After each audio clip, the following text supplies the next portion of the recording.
and welcome to the Press Room with WCN-TV, where we dive deeper into topics from recent editions of the Wilson County News.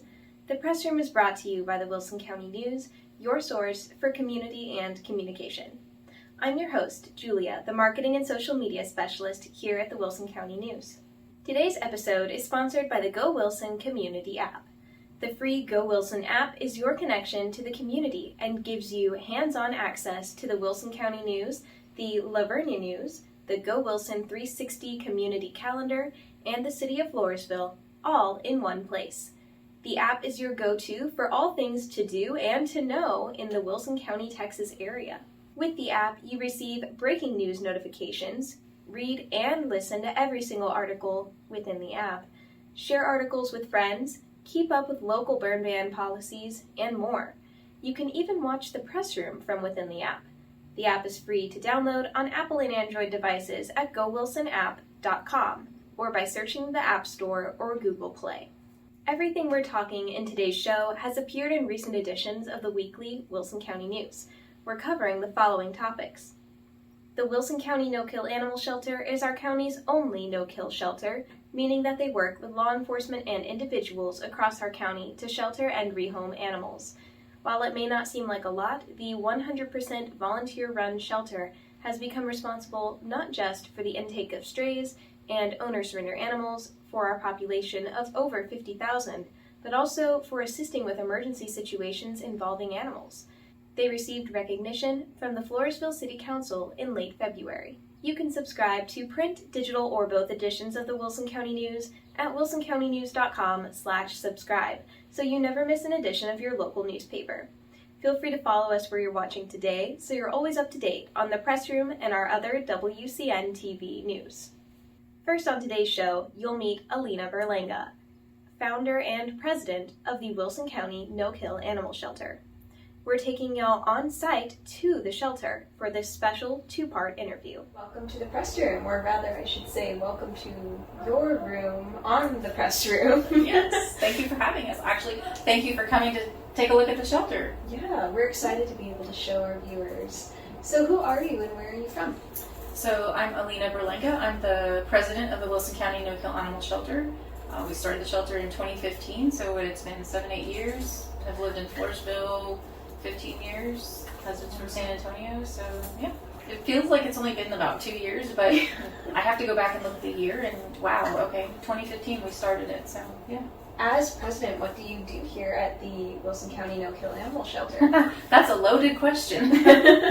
So I oversee all of it. Preferably down the road, at some point we'll have a shelter manager. You know, I do all of our PR and marketing, and I meet with elected officials. I attend city council, commissioners court meetings, that kind of thing. I manage all the intake. We have to be really careful and strategic about how we do intake. So I maintain the relationships that we have with all law enforcement in the county, everything, organizing events, being at the events. It's a lot.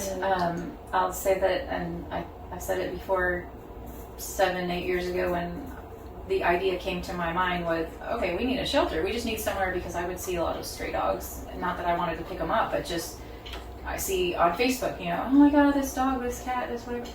Well, they just need somewhere to house them temporarily. So I thought, okay, well, let's get a shelter going. We got it going. And boy, was I very horse blinders on because I just thought, oh, we just need a place to hold the dogs or cats until they get adopted. Wow, no, it's way more than that. It's the care, if they're sick, if they need emergency vet, do they need surgery, do they need, we have law enforcement calling, house fire, there's animals in the house fire needing care or placement temporarily. Injured dogs on the road, needing immediate care, aggressive dogs. We hold dogs in bite cases for the sheriff's office and local police. So we do summer camp. It's way more than I ever anticipated. With how much we do in the community and how important all of what we do is in the community.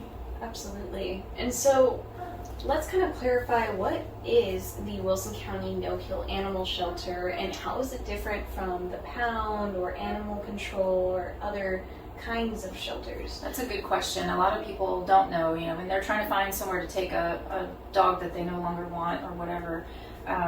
The first thing they do is they'll go to Google and search for no-kill shelter. I always tell people, don't search that way, because then you're limiting, all the possibilities. The kind of general rule of thumb is a government-run facility, whether it's run by the city or the county, is typically a kill facility. They have open intake because they are taxpayer funded, so they have to take everything, and they euthanize for space all the time, sometimes daily, like San Antonio. On the other hand, though, you have nonprofit organizations like ourselves who are typically no-kill. No-kill doesn't mean no euthanasia, it just means that we have a 90% or higher live release rate. So there is that 10% window where we may have to make that decision, and the only two reasons really that we would make a decision like that is for illness, something we can't fix or that needs to be contained, or if it's severe behavior where we can't even safely handle a dog, or it's been involved in a bite case where our volunteers can't handle a dog. Those are the really only two situations. So kind of rule of thumb, if it's city or county run facility, they're typically kill for space. A nonprofit rescue or shelter, they typically reserve euthanasia for severe behavior or medical issues. That makes sense. Yeah, and before we started this conversation, you were saying just because no-kill is in your title doesn't mean that you're going to let an animal suffer to death. Right. I really honestly don't like having no-kill in our name, not because we want to euthanize every single animal that comes in. That's absolutely not what our mission is about, but it's very misleading because people think that way, and it's like, no, I'm not going to have a dog that's in heart failure, an elderly dog, which we had recently. I'm not going to let that dog drown to death. Like, that's not humane. So we will make that decision when we have to make that decision, and unfortunately we're the ones that end up having to make those choices. Let's talk about why the No-Kill Animal Shelter was created. What issues in our county does the shelter address or assist with? When we started the shelter 7-8 years ago, like I said, I was very narrow-minded, actually. I'll admit when I'm wrong on something, and I was wrong when I thought that it would just be temporarily housing dogs or cats, until they get adopted. We are way more than that, and so what the shelter does, we will provide medical care, more than you'll get from, even ACS in San Antonio or, other organizations, especially the city county ones. So we do spay or neuter, depending on male or female, microchipping. If it's over 6 months old, for dogs anyway, we heartworm test. We actually 4DX test, which is heartworms, Ehrlichia, Anaplasma, and Lyme. And those are all tick-borne diseases that are very common actually in South Texas. So, and those all cause bleeding disorders that a dog could die from easily. So we test for all of that in addition to the heartworms. We start them on their heartworm prevention, their flea tick prevention. We deworm. Adults get 2 rounds of vaccinations, sometimes 3. Puppies get 4 to 5 vaccinations. And if they've been adopted partway through their vaccination series, we have the adopters bring them back to us. If it's feasible for them, sometimes it's more cost effective to stay in Austin and do your $20 shot over there versus bringing them all the way back to Floresville. So we do $400 to $500 worth of vet care for that animal by the time it's all said and done. Wow. And that's for each animal that. Yes, every dog, and the cats are a little bit different, but still they get everything. They get a combo test for the cats, which checks for feline AIDS and leukemia. That's usually done about 6 months and older. They get, vaccinations, kitten vaccinations and cat vaccinations, deworming, Revolution, which is what we typically use on the cats for flea and parasite control. But yeah, you get fully vetted animals, and yes, there is an adoption fee. I believe the cats right now are $100, depending on the cat, and our dog adoptions never go over $300. and that, like I said, covers. It's basically prepaying for all the vet care that we've done for the animal, but that's still not covering everything that we've done. You know, it's $400 to $500. If you take that list of what I just described to any vet and you say, give me an estimate on all these things, you're definitely going to be at the $500 mark. Yeah. So, yeah. Wow. So what causes you to need to take in all of these animals? Is it overpopulation of like strays? Is it? Yeah. We have a huge problem. I, like I said, didn't realize Wilson County was as bad as it was with animals, and it always makes me wonder what did we do before we existed, and it just seems to be getting worse. But I think I'm just going to speak for Texas. I don't know if it's a nationwide issue because some states that we do transport adoptable dogs to don't have the stray issues that we have, but I think there's other dynamics in that equation. But for us here, it really comes down to being responsible. You know, you'll see people all the time on Facebook. I'm looking for free kitten or free puppy, and my first thing is free. Why free? Because anybody that owns a pet knows they're not free. Yeah. I've got dogs and cats and kids, and none of it's free. So when you talk about spay or neuter, that's not free. Vaccinations, that's not free. Oh, well, maybe the intention is because they aren't planning to do any of that. Then you end up with, okay, you could have done a $20 vaccination to prevent parvo or distemper, and now you're looking at a potential, $1,000 vet bill to try to save the animal, but you don't have that. But don't tell me you didn't have $20 when you got this free pet. It can be very frustrating. So yes, it comes down to just being responsible, in my opinion. Absolutely. And you also mentioned the neuter spay situation, which of course will lead to puppies and kittens down the road that maybe you weren't prepared for. There's a chart on the door there. You can sort of see it. It's blocked a little bit, but you can easily have from one female cat that wasn't spayed by the end of the year when you look, because a female cat can go into its first heat cycle at 4 to 5 months old. Whoa. Most people don't realize that. Puppies can have their first heat cycle at 6 months old. So if you say, okay, I'm not going to get them spayed, and then she has her first litter, and let's see out of that litter, let's just talk about cats. She has 6 kittens. 3 of them are female, and then all 3 of those females have their first heat, and then they have a litter of kittens. Do they all survive? Not necessarily. From prey, other prey, predators will take care of them, or they suffer to death, or whatever. However, but anyway, by the end of the year, from that one unaltered female, you could easily end up with over 100 cats. Yeah. From one. That's insane. And you just think, no way. Yeah, because female cats can have 3 litters a year. And female dogs can have 2 litters a year. Do they always have that many in a year? Not necessarily, but that's the possibility. That's how often they can produce. So if we're not spaying and neutering, by the time we do cats at 4 months, and we have to get the dogs done before they're 6 months. Wow. We do it before their heat cycle. There's controversy from vet to vet. You're going to get a different opinion with different vets about spaying at that age. As long as they can handle the sedation, they'll talk about development and all that. Okay, that's controversy. It's not factual one way or the other. But for reproductive purposes and our mission, and any other organization like us that's the mission, is to reduce pet population, is we get them fixed before they're 6 months old. Wow. Here at the shelter, how do you make sure that all of those needs for each animal is met, from neuter spay to all of the other, veterinary care? How does that happen? So we have, for the last 2 years, we used to do it by hand, but we found a really good, affordable shelter management program that allows us to put every single animal that we get, cat or dog, in the system. It allows us to track their vaccinations, their spay and neuter.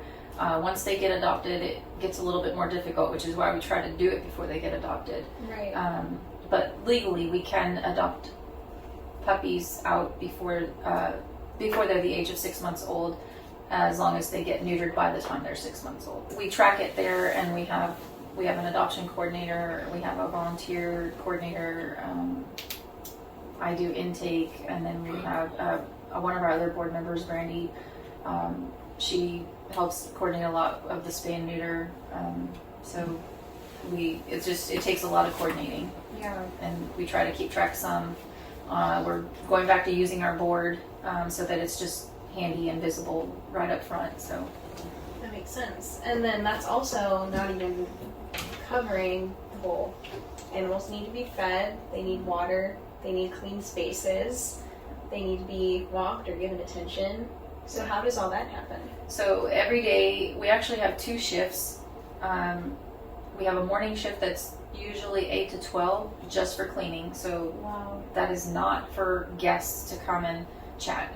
The person that's cleaning is here to clean. Mm-hmm. Whether it's me or we have volunteer Stephanie, or we're looking to hire a contractor, not an employee, but to do the same thing, which is about 8 to 12 Monday through Friday. You should come back one day in the morning when you first get here. It's very chaotic, lots of barking. Everybody's got to go to the bathroom. Cleaning up their poop. We put them out in the yards. I showed you some of those yards. So while we're cleaning their kennel, they're out in the yard doing their business. And a lot of the dogs know the schedule because we come in the evening as well. So usually about 7 to 8:30ish. And that's really just to let everybody out to the bathroom one more time. So they go out in the morning when you first get here, clean. They get fed. Then they go out again before they leave, around noonish. And then someone comes back usually in the evening that's our next shift, our B shift we call it, 7 to 8:30, maybe 9. And they let them out one more time. And the dogs really quickly get onto that routine. And so they will hold their potty, most of them. So we could say, they're kennel trained, because they do hold their potty, by the time we get here the next time. Certain dogs are on medication, and you saw the medication board, so we have it marked there with who needs what medicine, and it's in the bins right there by the sink, and feeding, and we always love having more volunteers because they can take the dogs down to our lower play yards, and so they'll put them on a leash and take them down there and throw the ball around and practice with basic behavior. We have some dog trainers that come here and there. We've learned a lot from them, and so we're able to teach the dogs how to walk on a leash, because a lot of dogs come here without any leash skills. Right. How frustrating is that if you're trying to walk a dog and he's just pulling you left and right and jumping all over the place? That is just really frustrating. So we get them we start working on leash training. We love having volunteers because otherwise the person, and it's only one person usually that's here to clean in the mornings, and that takes the entire morning. So that person is never allowed to stop what they're doing and come and answer the phone or the door, because they would never get done. I think I told you, I was just looking at the phone. This is our phone here. I think you can see it on the Monday, 69 phone calls. Yep. And yesterday, 22. And you said that's not including the emails, the texts. That's the just Facebook. phone calls, not text messages, not emails, not Facebook messages. Yeah. That's So can you imagine if that person who's trying to clean were to drop what they were doing every single time the phone rang? Yeah. They would literally not get their job done all day long. That makes sense. It doesn't stop. As we're talking, it's still going. Oh my god. I mean, but I can't stop too. If I have Right. someone else, it's rude to, oh, hold on, let me answer the phone. Yeah, it would So- be every 3 seconds. So. It is. It's, Yeah. yeah.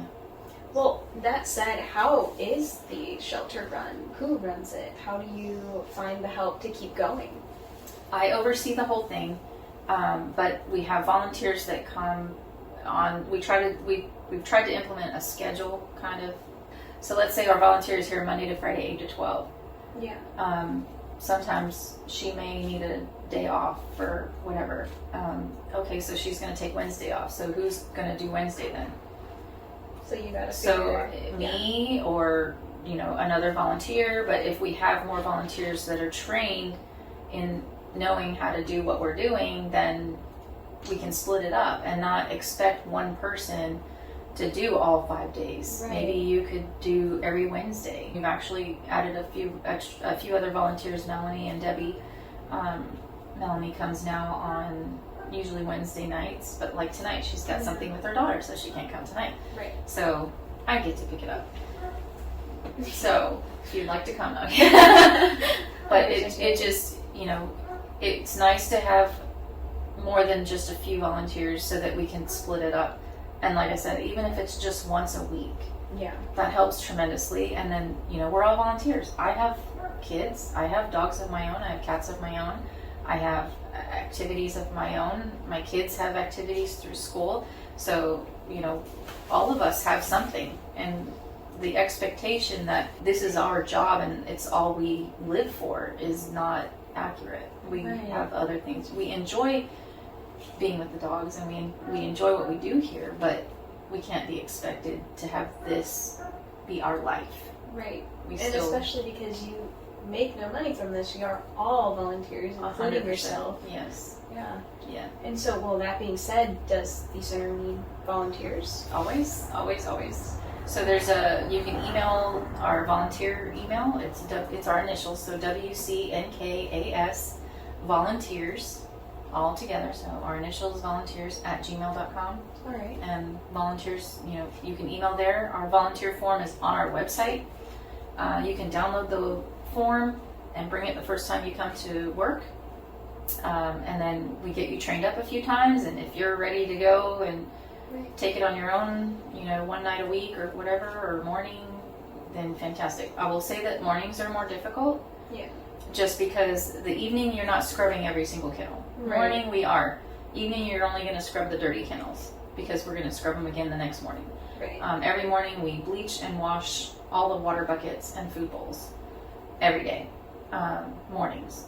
So morning, a lot of times medications are mornings. Some medications are not evening, so you know. Yeah, you guys So split it up. yeah, so evenings are a whole lot lighter load. Like it may take 1 to 2 hours, depending, mostly on how many puppies we have, because we have a Yeah. lot of puppies. Puppies make messes. We've had times where we've had, you know, 6 or 8 puppies, depending on their size, in one kennel, and it's a lot. If you have 4 kennels with litters of puppies, you can easily have, you know, let's just say you've got 5 in each, times 4, that's 20 puppies, Yeah. all pooping, all day long, and all night long. Oh, fun. So that's a lot of fun. Yeah. So it's nice to have extra hands, and even if you're not doing it by yourself, if you come and help whoever else is originally on that shift, it makes a tremendous difference. And we can actually do what we're doing here, but then still enjoy our own personal time outside of the shelter. So Right. All right. So you know where to go. yes, please come on. Are there any paid positions at the shelter as of now? So we don't have paid positions. We don't have employees. We do have contractors. Okay. So we do have one person that we try to pay Monday through Friday in the morning as a contractor. So they get a 1099 at the end of the year.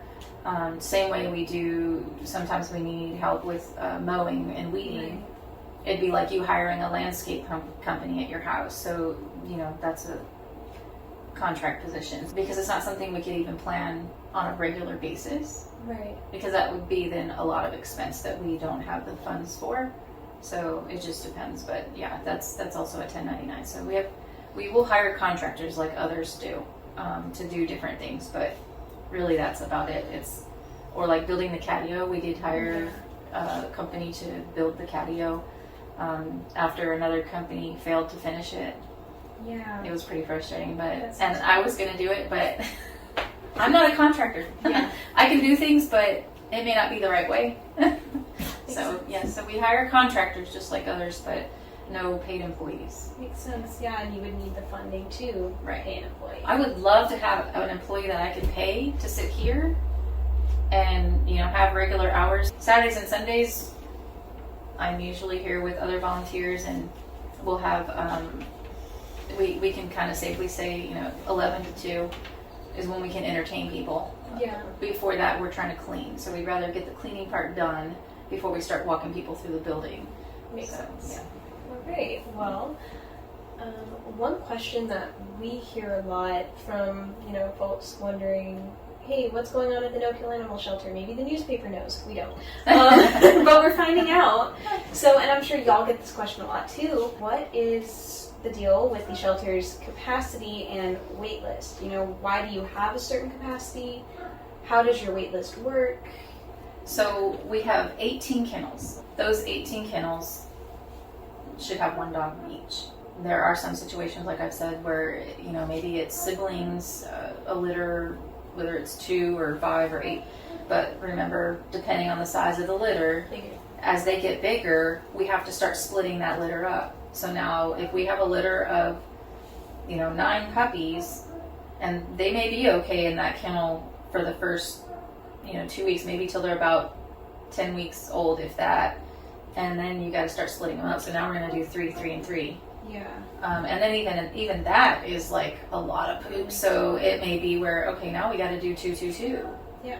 So that can take one litter can take a lot of kennels, but we have 18 kennels, and we can manage anywhere from, in those 18 kennels, 20 to 40.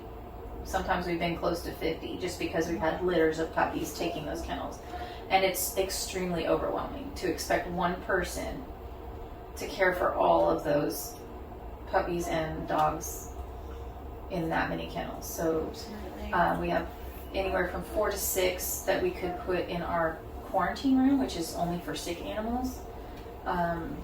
Thankfully, we don't have any sick right now. So, but that's a room we don't want to have any animals in, because it's a sick room. Yeah. We do have a few emergency kennels for law enforcement situations, and those we cannot house dogs in those long term. Those have to be for emergency situations, or we end up where, how can we help law enforcement when they're asking us to help if we have nowhere to put the dog? Right. So that's all we have. So that's our capacity, and no, we can't stack kennels up. You see 2 kennels right there. One of those is leaving to their doctor. The other one just came in from the city of Floresville, but it's a tiny little Chihuahua that I cannot put in a big kennel out there. It'd stress her out. But I also cannot stack 50 kennels in this office or anywhere else, because that's now inhumane. Now I'm a hoarder, not a shelter. And when you start getting into going over capacity, then now you risk introducing disease to the facility due to overcrowding, and then we go back to, okay, now if we have diseased animals, we would have to euthanize. Yes. So we don't want to put ourselves in that position. And then if you look at that board, that's our intake wait list, and we are close to 40. We started making some calls again this week to move some into different situations, or connect them with breed-specific rescues or other resources to try to move them along.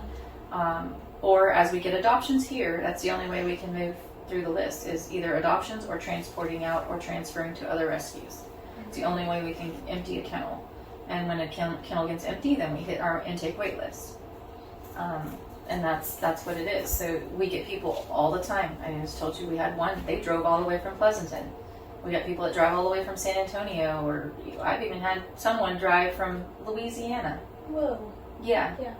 They called, and they didn't get the answer they wanted, or they didn't get an answer at all. So they drove here, wanting to give us animals. I cannot. Do you see the list right here? It is not fair to the people on that list to put you ahead of them when they've been waiting their turn. That would be like the example I gave you, perfect example at HEB. We're all standing in line, it's super crowded day before Thanksgiving, and I'm more important than you, so I'm going to go get in the front of the line. That's what you're telling all these people on this wait list. So it's not fair. And I know it's not, what am I supposed to do with the dog or cat or whatever? I know, good question, because I cannot take it right now. We will work with folks, so we're not turning people away. We don't ever want people to walk around saying that either, because that's not the case. If you find a dog or a cat, not necessarily a cat. Cats are a little different situation, because cats really are part of wildlife. When you talk feral cats, we don't intake feral cats. So I'm just going to speak on dogs. Someone finds a dog or puppy, we can help get the vaccination started. We can intake them into our system, into our program. If you are willing to be a foster, that will help us also with assessing the behavior of the dog. Like, what are some of the quirks, or what's good, what's bad, what needs work, or whatever. But we get them in the system. They get their shots, their flea medicine. They get all that stuff started. That moves them up faster than just sitting there doing nothing about it. Right. And when we get them put in the system, this automatically links to Pet Finder, which is a nationwide database of adoptable pets. Oh, cool. So we get people we have inquiries through Pet Finder all the time, and we'll have people out of state. We've shipped dogs, I don't want to say ship them, because they go in a vehicle, air conditioned or heated or whatever. And we send them to wherever the adopter may be. Now, we don't just send one dog. We try to put them together with another transport so that it's cost effective, right? Because we're paying for gas. Now that we have our own vehicle, it's made a huge difference. If we were to send an entire van full and pay per puppy or dog like we had before, it would be like $3,000. Yeah.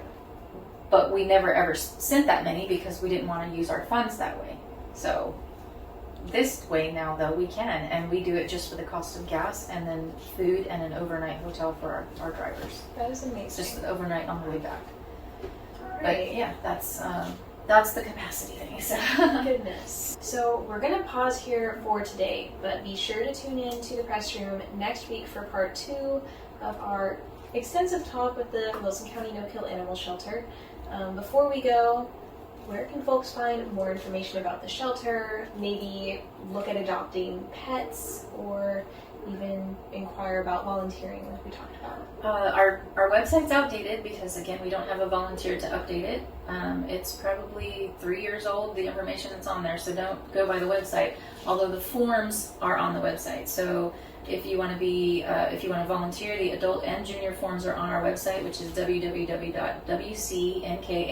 our initials, .org/forms. Adoptable pets, I would say go to our Pet Finder page. So if you go to our Facebook page, there's a lot more current information on Facebook. We stay current there. You can always email our general email, and we'll forward it to whichever coordinator is you're looking for, whether it's an adoption. So we have an adoption email, a volunteer email, a foster email. So if you're interested in fostering too, we can set you up. But the general email is Spot Wilson, Spot being our mascot, right. Wilson County. So Spot Wilson 2015, because that's the year we started, right. at gmail.com. So Spot Wilson 2015 at gmail.com is our email. And the phone number, you can always text, don't call. I always tell people, just don't call, don't bother. We don't have enough help for someone to sit in the office answering the phone. But 830-333-3888, text, and we do have somebody that will come and answer text messages throughout the day. And then that also gives the person the opportunity to leave a more permanent kind of message. Yes. Well, and those text messages, they get transferred to our little, look at all those messages. Those are all, wow. That's full. I see just March dates. Yeah. Yeah. That's full. That's insane. Yeah. Well, all right. Well, thank you so much for your time today. And thank you for coming by. It's good having you. Good being here.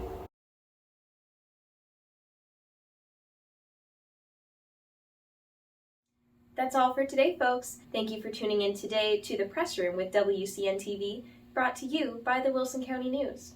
For more information about anything we mention in today's show, see the February 28th and other recent editions of the Wilson County News, or visit wilsoncountynews.com.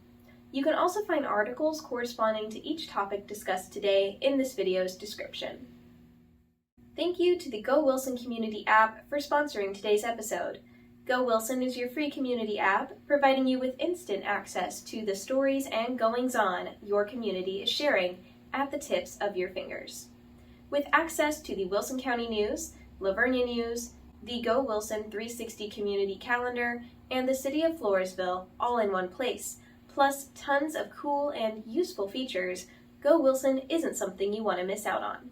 The app is free and available for Apple and Android devices at gowilsonapp.com. You can also search it in your app store. Remember to follow us where you're watching today so you never miss an episode, and consider subscribing to receive the digital or print editions of the Wilson County News each week. You can find more news or subscribe at wilsoncountynews.com, or download our app, Go Wilson, to receive updates from our newsroom at your fingertips. The app is available for Apple and Android devices at gowilsonapp.com. We hope you'll tune in for another episode of The Press Room next week. We'll see you then.